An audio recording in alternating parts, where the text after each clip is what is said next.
Hello, everyone, and welcome to Snap Take. This is Glazer of Snap Judgments, the official podcast of Marvel Snap Zone. We've got three amazing decks for you today. One Invisible Annihilus deck from our friend Phil Woodward. Bohe has a Patriot Junk where Annihilus is the only high series card. And Brade, our friend Marvel Snap News himself, hit top 20. We're going to get started, but before you do, we're going to invite you to hit that sub button. It's an especially important time. We're going to ask you to help us out. We are 50 away from 6,000 subs. That's so cool. I gave myself a year to hit 1,000, and we're about to hit 6,000 in, I want to say, 8 months. So please continue to help us out. Hit that sub, and it's totally free for you. What we do on this channel is we bring you at least 3 decks. We're not doing 2 anymore.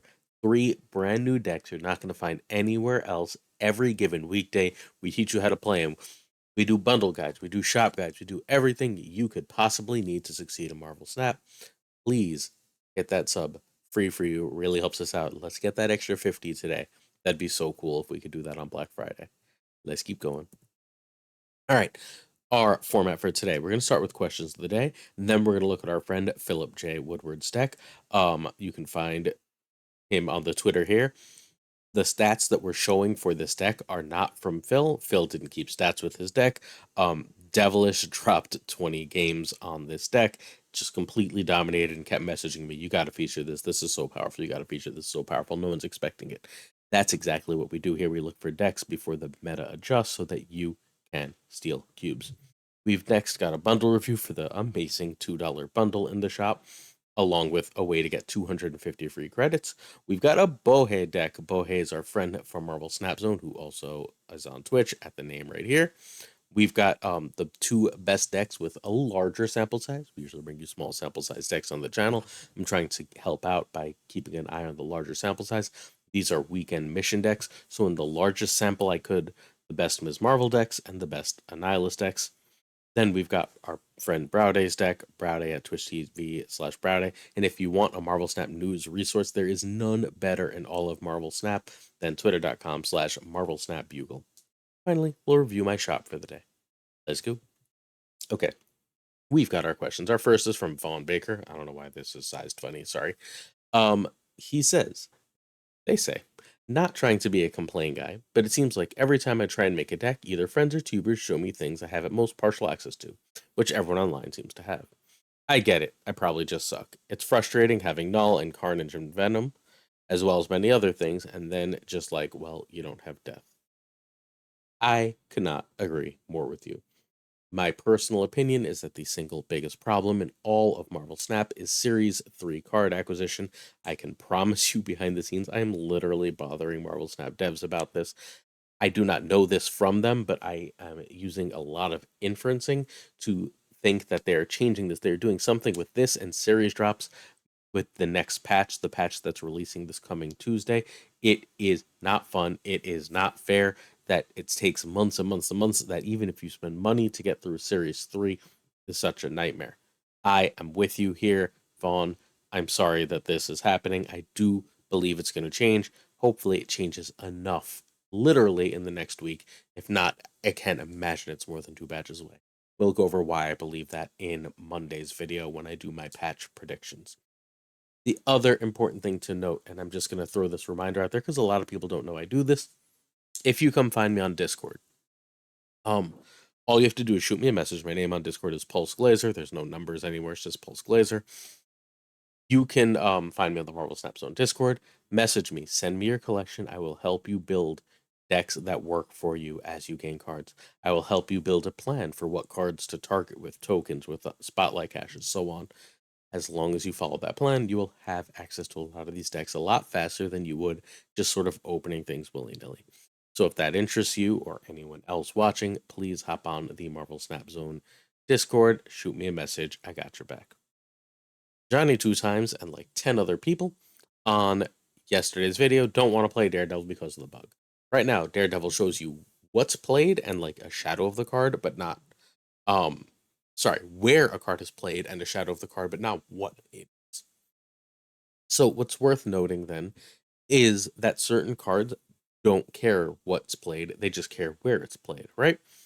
The two examples that are relevant as of yesterday's video, but that are just in general relevant. Professor X doesn't super care what you're playing. It cares where you're playing, right? You're trying to drop Professor X in a lane that you can win by jumping elsewhere.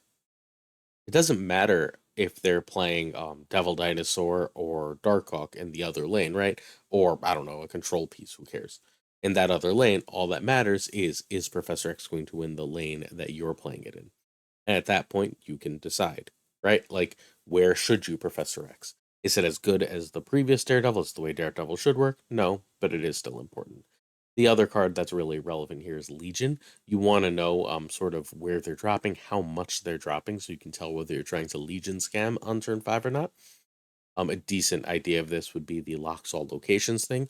You want to know if they're going all in on the locks all locations at the end of turn 5 to try and win that, or they're trying to play elsewhere, right? Daredevil lets you know whether you should Legion and keep that location locked or not, whether you should lock down that board or not. Is this what Daredevil should do? No, but he should be fixed in the next patch, and this shouldn't be a long-term problem. But for now, he's still a completely playable card, especially if you got that beautiful Peach Moko variant.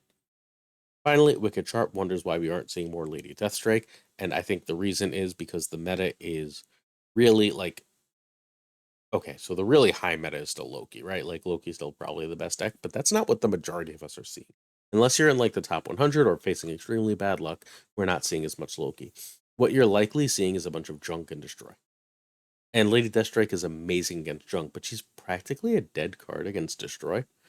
In fact, she's actually helping the opponent more than she's helping you, which means I don't really see much of a reason to run her for a lot of the meta right now. Could she be good at helping some decks that don't beat junk? Oh, absolutely. That would be her home, right? Like, if you're really struggling with junk and you have access to her, and you can get like maybe a pump or two on her, say you're running Forge, maybe you're running one of those bounce builds and you don't have Darkhawk, then I think it's worth the effort to try and see if Lady Deathstrike works. But I think she lacks a natural home because Destroy wins that matchup anyway, so it doesn't need to do the extra work of adding her. While Destroy wins anyway, she's bad against Destroy. And Destroy is so far and away the most played deck right now. You have easy access to stuff that stops Destroy with Armor and Cosmo, right? Like, everyone has those. And finally, just fewer people have Lady Deathstrike because she's never really fully fit into the meta, so she's not played a whole lot. That is the questions of the day. Let's get to the first deck. This is Invisible Annihilation. This is Phil Woodward's deck. It's awesome. I don't know how to say it except that it's awesome. Ms. Marvel, or Darkhawk with Mystique is completely nuts. Like, crazy powerful. Just so freaking strong, right? Like, you're adding 10 to each lane if you go Ms. Marvel into Mystique, and then you can add 15 to each lane if you're going into Doom. And, like, generally speaking, like, unless the Destroyer player can get a lot of rocks and stuff in there, usually just wins the matchup. The rest of this deck is fairly self-explanatory, so I'm not going to explain everything in super detail. Like, make rocks go in deck, play Darkhawk, Darkhawk big. Yep. Play Sentry, -10. Annihilus gives them -10, which is board winning, or destroys the -10, then you got a 4-10 or a 3-10 if you have Zebu. The beauty of this deck, however, is Invisible Woman. Invisible Woman with Ms. Marvel and Annihilus behind her is backbreaking, particularly Annihilus, right? If you go something like Invisible Woman into who cares, right? Like, whatever on turn 3, Korg and a rock slide, or a rock slide, or a Zebu and a Korg, whatever, right? Then you drop Sentry behind Invisible Woman, then you drop Annihilus behind Invisible, and then you just play Doom. Your opponent just got a surprise -10, and you got rid of 3 tons of junk, and you win the game of Marvel Snap. Enjoy. That's so cool, right? That's so powerful. It also means that if they're trying to beat you by annihilation you have an end game like oopsie I win button. Oopsie I win buttons seem good. And so, because oopsie I win buttons seem good, you should probably play this. Although you do want to be careful. If Mystique is copying Ms. Marvel, Mystique stays a 0, and your Annihilus will try and give the opponent that Mystique. Fair warning, you really want to hit Darkhawk with Mystique if that's going to be the case. All right, the replacements. This deck needs Annihilus. It needs Zabu and Darkhawk. Iron Lad, however, can be absorbed or Shang, and so can Ms. Marvel. I really kind of want to fit Absorbing Man and Shang here because that lets us go back to the Quinny trick where I can go Absorbing Man behind Invisible Woman, and then I can play my Doom on the last turn, and then I'm gonna get that 10 power that way. And that seems like crazy fun, right? You can then also do the Shang trick of Shanking the last turn, and then if that Shang was the last card you played, the Absorb Man's gonna pop up and Shang something else too. Both of those are very, very powerful plays. I don't think they're better than what's in here, but if you're lacking a couple of cards, don't be afraid to try it. Okay, this went 18 and 8 for Devilish, and Philip rode this from rank 6,000, like rank 5,000, whatever, very high 5,000s, to about rank 1,000. Turn 1 is Korg. Turn 2, I like Zabu better than Invisible Woman. Although, again, if I'm playing again, if I have Rock Slide in hand, or if I'm playing against Junk already, I might flip those two. Rock Slide is generally better than Lads, generally better than Ms. Marvel here. If you dropped Invisible Woman and you don't have Rock Slide, but you do now have Zabu, feel free to just drop Zabu. Zabu's great. Turn 4, Lad over Ms. Marvel. Sentry, and Sentry's often behind that Invisible Woman. It also protects her from Shang-Chi. Turn 5, Annihilus behind Invisible Woman. Or Invisible Woman, or Zabu plus what you can. So that would be Zabu plus Rock Slide. Or you could then on turn drop Invisible Woman if you already had Zabu out. Drop Invisible Woman with Ms. Marvel, drop Invisible Woman Lad, drop Invisible Woman with Darkhawk. And finally, you do Doom, or if you've got Zabu out, then you drop 2. So you could also at that point drop Annihilus and Korg, especially if you've got that blown up Darkhawk already out. And that's how you play this deck. Cool. Very quick variant talk because we've talked about most of these already. We've got the lovely Peach Momoko Mystique. We've got a Korg hip, Zabu hip, Ms. Marvel hip, Lad hip. So 4 hips. I know that's the Annihilus hip. I'm sort of willing it into my shop. It's supposed to be out the 25th. We've got a double Alex Ross, an Invisible Woman, and Doom. Favorite versions of each: Rock, Paper, Scissors, Rock Slide. My favorite Darkhawk, and Jamie McKelvey, America Chavez. I think this deck is very pretty, although I do need that Annihilus. Oh, also Merge Sentry, excuse me. The more I look at the Sentry, the more I like it, and the happier I'm at. All right, giveaway. First, if you go to Newverse or MarvelSnap.com and you hit enter code, you have to enter first your user ID. That's in the gear at the top, whatever, facing the game, the top left of the game. At the very bottom, you'll say show Snap ID. You type your Snap ID into that box, you hit confirm, it pops up. At that point, you type in the code, THX Snappers, thanks Snappers, all caps, you get 250 credits. As of recording, that's still live, it's still going. Go get your free credits. The other thing they're doing, and you can't see the price here because I bought this stuff so fast, is $2 for 1,000 credits and a free mystery variant. Is the best bundle they've ever given us, I think, by the math. So I bought it. I snapped it up immediately. If you want to see what variant I got, you're going to have to watch for the variant section at the end of this video. But what you need to know is this is an unbelievable value. If you're going to spend any money on the game, this is must buy. Also, please note, if you have Google Play, I, for example, have a Pixel. If you have Google Play and you get points through Google Play, there's always a $2 coupon that if you have any play points, you can use that $2 coupon in Marvel Snap. You can only use one at a time, so you can't like pile up $52 coupons to get a $100 bundle. But at $2 at a time, I got this one totally for free. So make sure if you use Google Play, you check for that coupon. Next up, we have Bohe's deck. This is a much smaller sample size deck, but it beat the living crap out of me, and it's 5-1 in gold with 1 win improving ground for a 71% win rate. Basically, this deck says, hey, those rocks Debris makes and those rocks the other opponent's Debris is making don't have abilities. That demon doesn't have an ability. And if I can Ultron and they're trying to spend their last turn dropping Annihilus, well, their stuff might get destroyed, but I just dropped 3 power all over the place and they're not putting that much power on the board, so I win. Storm also really helps with that, right? Brood helps fill that right lane so that their Sentry's Void gets stuck. This deck is sick. Like, it's so hard to play against because it's got so many patterns. You can drop Sentry and then drop Annihilus. You can ignore your own Annihilus and just play a regular old Patriot game, right? Your Demon, your Brood, and then Ultron is going to win plenty of games of Snap. But so is giving them -10 with Annihilus, having a 10 power Sentry, and then once Patriot is out, dropping 3 power Ultron bots all over the board. So is closing off location with Storm, and then spending the end of your game winning that location with Ultron. It's a lot of ways to win games of Marvel Snap here. I saw a Luke Cage vipered over into a lane that had null in it. That we knew Zola was coming in, and then like the Luke got hit with the Zola, and that was just completely freaking hilarious. Like there's just a bajillion plays here. Okay, so Annihilus, look, all this is series 3. So Annihilus is your only high series thing. If you have Annihilus and you're nearly series 3 complete and you can play this, I urge you to try it out.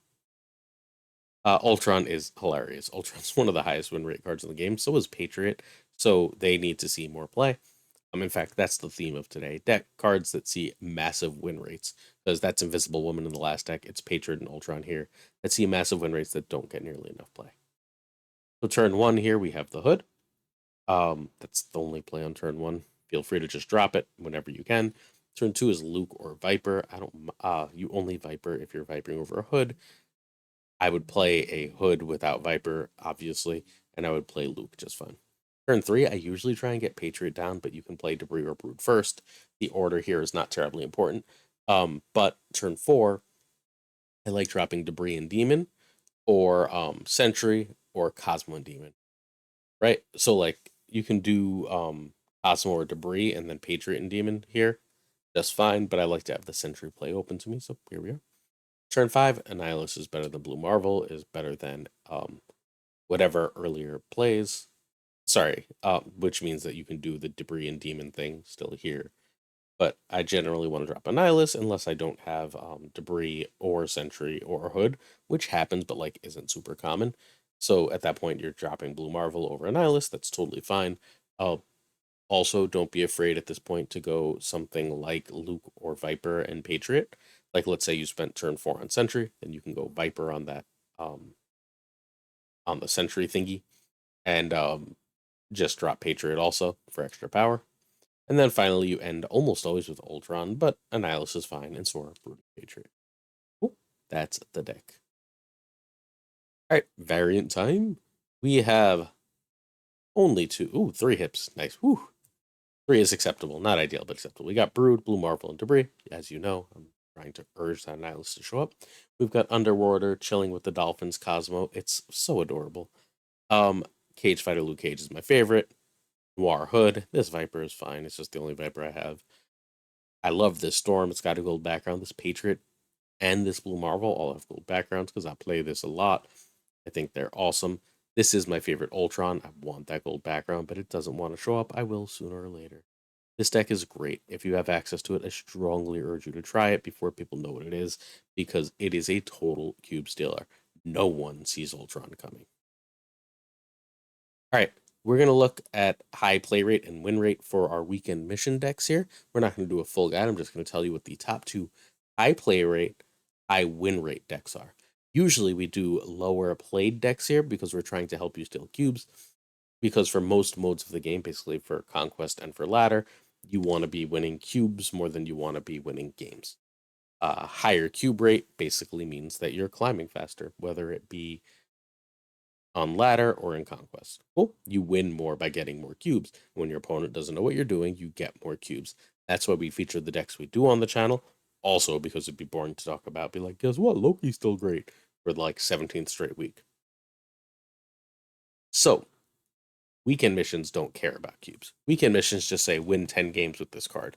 So they're almost a totally different game. So we're looking at the highest win rates versions of the deck that have a lot of games because they're likely to win the most games. So 2 Ms. Marvel decks, then 2 Annihilus decks. Ms. Marvel deck number 1 is a lovely Darkhawk deck. This is a standard ass deck. It basically says I've got a regular Darkhawk Doom package, but I've also got Ms. Marvel. Because I have Ms. Marvel, I can afford to have Goliath. So, okay, the logic here is you can use Ms. Marvel here as like your Doom, and then that gives you enough priority that Goliath wins you the game. That's the whole deck. It's super simple to play. It's really easy to pilot. If you don't have Goliath or Lad, there are versions of this that run basically Mystique and Devil Dinosaur in those two cards' places, and they work damn near as well. So if you're running Mystique and Devil Dinosaur instead of Goliath and Iron Lad, I suggest you I mean, it probably has to be Jeff or Nebula that you use an extra card generator or two to keep your hand big. Cool. Next up, we have the High Evo Ms. Marvel. Seen a lot of Ms. Marvel with sorry, excuse me, a lot of High Evolutionary lately with an Annihilus. I think it works just as well with Ms. Marvel, maybe even more consistent because it doesn't have to go as all in. It doesn't have to add cards it doesn't otherwise want to play, and its curve is smoother. So basically, Ms. Marvel gives you a Doom, so you don't have to bother playing Doom in the deck. Like that's Ms. Marvel's like role right now, I think, in my opinion. It's saying, okay, so I'd like to play Doom, but I don't really have that like time for Doom. So how do I play this? So basically, you go like Sunspot or Nebula, and that could always be like an Iceman or an Armor if you're worried about Destroy. Um, into Scorpion, into like Cyclops, and then you drop Thing or Ms. Marvel, and then hopefully you get a cheap enough Abomination and Hulk to win the game. That's It's really, really simple. And then like that Ms. Marvel plus that Hulk and then Ms. Marvel plus that Abomination. It's just crazy wild strong. This deck is better than it was like a week ago because everyone was trying to counter it and now everyone's worried about junk. And this deck just eats junk. So enjoy it. Very powerful. And if like for some reason, you shouldn't, but like if you're struggling with junk, throw Luke Cage in. You won't be sad. This we're gonna like talk about a version of this soon. I can't figure out which one I like best. Um, Annihilus Bounce is what I'm playing on my personal account most of the time now. I love Bounce. I love Bounce. I love decks that play a lot of cards and have a lot of decision making. That's how I most enjoy Marvel Snap. Um, like I'll play like this deck and this deck, right? Like two times, but like I mostly want to move on after that. Just play more cards. I make sure I get the feel for them, make sure I know how to play them so I can talk about them. So this is an Annihilus Bounce. Basically, it says as I bounce things, Werewolf gets huge. Annihilus and Sentry are big. I throw all my crap at you that I couldn't make big. My Sentry and Hood. I can get rid of something like Venom on your side with my Shadow King, and then I win the game of Marvel Snap. You can do this with Korg and Darkhawk as well. Um, so you don't even have to run some of these cards. You're probably cutting like Spider Ham and maybe Falcon at that point. Spider Ham and Shadow King at that point, something like that. And you're running Darkhawk and Korg there. Um, it's a great deck. It's probably my favorite deck in Snap right now. Look, I'm not sure if this version is my favorite. The move version is my favorite, or the just straight up Darkhawk, no junk version is my favorite. But it's one of the three. One of the three is like my favorite deck in Snap. Maybe that'll just be Sunday's video, me going through three decks, how to play them, what the differences are, and why I like them so much. But either way, I've got like a stupid high win rate with the three of them. These three and Loki are like my highest win rate decks right now. I don't know if Thanos is playable, but that's where I want to be in Snap at this exact moment. Also, it just occurred to me. I know this isn't the topic, but I bet you they tested Elsa with Annihilus, and like you can't play Elsa even at +3 really with Annihilus in the meta, because like Annihilus is gonna mess up your board space real bad, and you're just gonna like have all this trouble. And I would bet you money that that's why they thought Elsa +3 was okay, because Elsa +2 was a phenomenal card until like literally Annihilus came out, and now it's so hard to play, like so hard to play. You're just like, all right, cool, I'm all set up. Oh wait, that's a Green Goblin, and you're sad. Okay, next up we have a Junk Control. I can't believe how high this win rate is, but it's got Valkyrie in it, so I'm in love. I need to do some more research into this, but this is the next highest win rate that's not like a bounce deck. So basic gist here is you can win a lane with Storm or Professor X, and if you win a lane with Storm Professor X, You can win another lane with a Goliath or a Valkyrie. Enjoy your victory. You have a lot of power. Winning with Storm Professor X is made far easier with Ms. Marvel. Shang-Chi also steals a lane. Like, you just have ways to lock lanes and ways to steal lanes. I really, really like the addition of Valkyrie here as a way to be like, oh wait, I've got a third way to like just steal this lane. Valkyrie is especially fun because like you can get like people will think that giving the -10 from their sentry and you not being able to give yours is going to lose you the game. And they're like, no, no, no, no, no. That's 3 power for me you just gave me. And then you just drop a demon after your Valkyrie and you say GG's. Good place. Make sure you don't storm the right lane, please. But this is also really powerful. This is far more my style because it has Valkyrie, and I'm in love with Valkyrie. Okay, sorry. Those are the decks I would suggest you play. If you are interested in your clearing the weekend missions and you have access to these cards.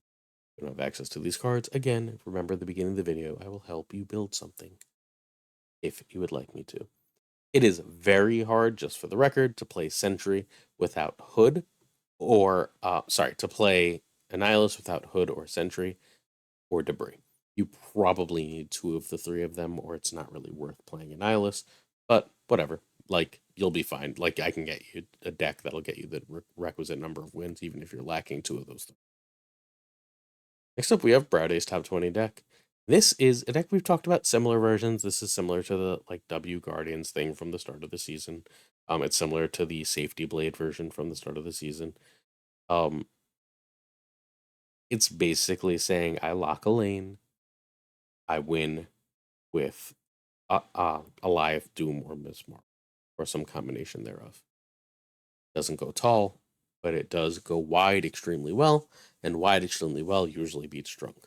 Professor X into the right lane when the opponent has Sentry is completely freaking backbreaking. Ms. Marvel puts out so much power the opponent has trouble competing. Goliath makes a mockery of their endgame. That's the gist of this one. Nebula can be Nightcrawler, Iceman, Sunspot if you really want to go for Legion Scam, and Legion Scam is Storm on 4, Legion on 5. This deck has a reasonable shot at Legion Scam, largely because of Nebula, Medusa, and Jeff. So if you play some combination of Nebula, Medusa, Jeff early, then you go Storm into Legion, you have a reasonable shot at just closing out the game right then and there. Oh, sorry, excuse me. Jeff is the same, but you can also play Armor or Daredevil for Jeff. You're gonna need Ms. Marvel. Iron Lead can be Jubilee. Honestly, kind of just fine. Not ideal, right? Like the Professor X play gets worse, but everything else is fine. Legion, it can be Vision, and you lose the scam, and so you lose some cube equity, but still okay. And don't be afraid if you need a few of these cards to sneak a Killmonger in. Killmonger is just good right now. So Brade went 49 and 24 with this for a 65.3 win rate and plus 76 cubes, and this is about as high in infinite as you can go because he finished in the top 20 in all of Marvel Snap. Turn 1 is Nebula. Turn 2, I like Jeff more than Medusa, but Medusa's still really good. Turn 3, Psylocke is better than Storm, is better than Medusa or Jeff. If you're going Psylocke, you're trying to drop Legion or Professor X.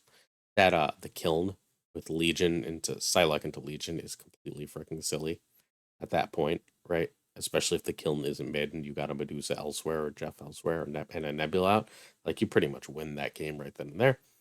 Or you can just drop Professor X and steal a lame, and now your Goliath is overpowered.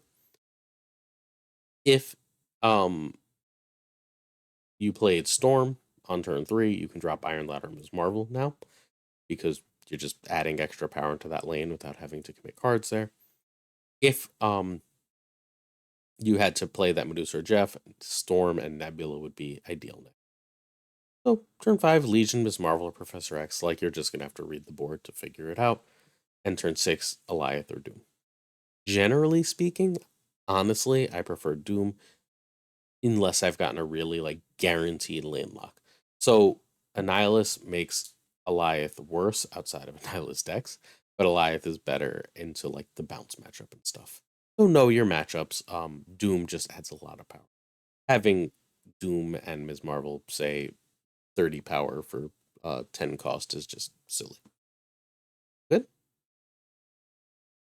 Variant talk. We've got Hips, We've got the Nebula Medusa, and I threw the Legion hip in here along with the Jeff, so that's 4. That's our minimum.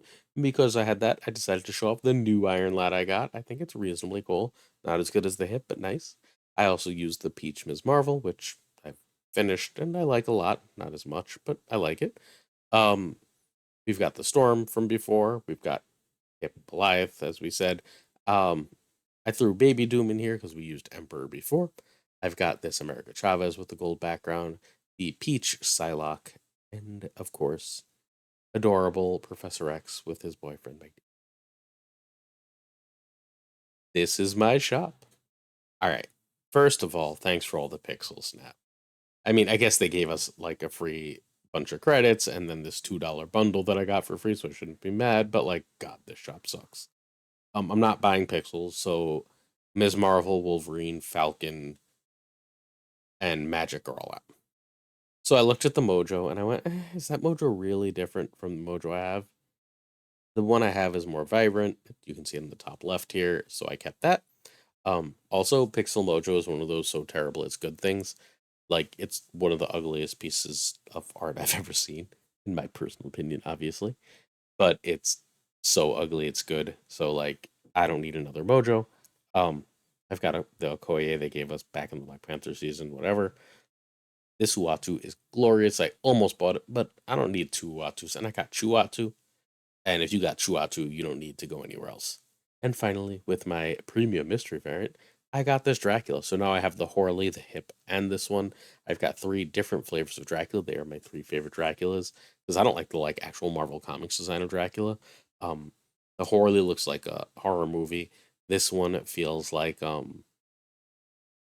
it's like a Castlevania-esque Dracula. And then the Hip is a hip, and I love hip art. So at the end of the day, I'm pretty happy with my Dracula collection. I got the 3 very best ones. And that's it. That's today's video. Hit that sub button, like, comment, ring that bell. Let's get us to 6K, and then we're going to go above and beyond as we get there. Thank you so much for watching, everybody. Happy Black Friday. Enjoy your weekend. I'll see you Sunday with another Snap Take.